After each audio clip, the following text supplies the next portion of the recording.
Yang infiltrasi adalah air yang di dalam menyerap. Setelah itu, apakah ada pertanyaan yang tidak mengerti?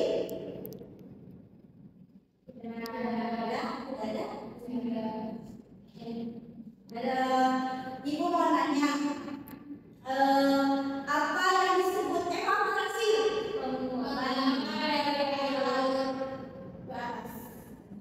Ya.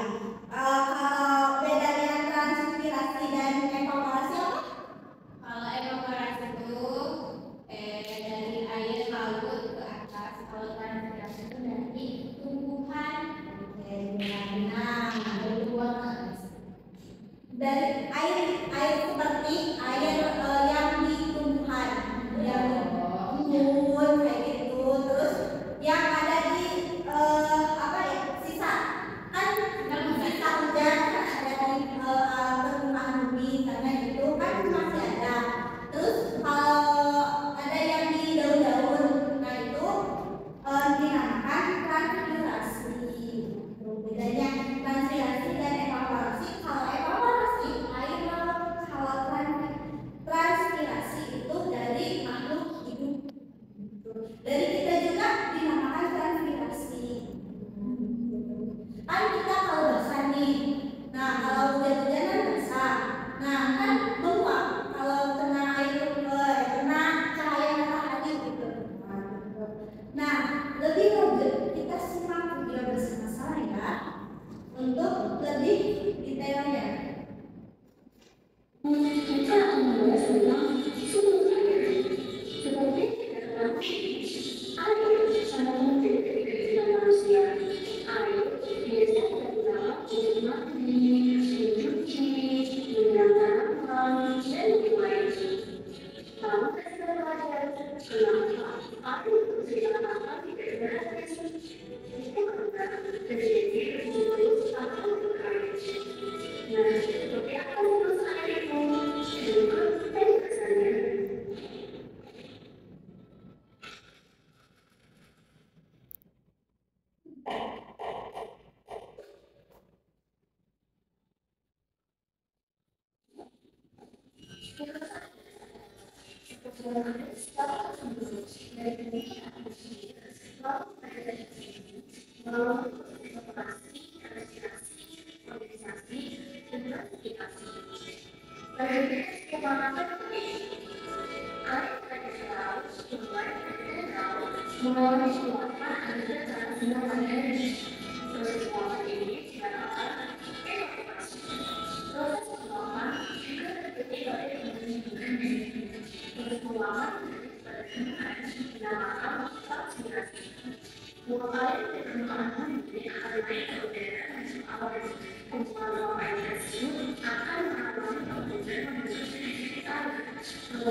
Nah, jadi kan siklus air itu apa saja prosesnya? Terjadi proses apa?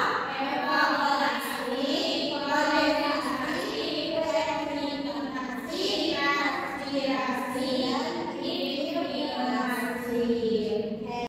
Nah, mungkin dicukupkan untuk materi pada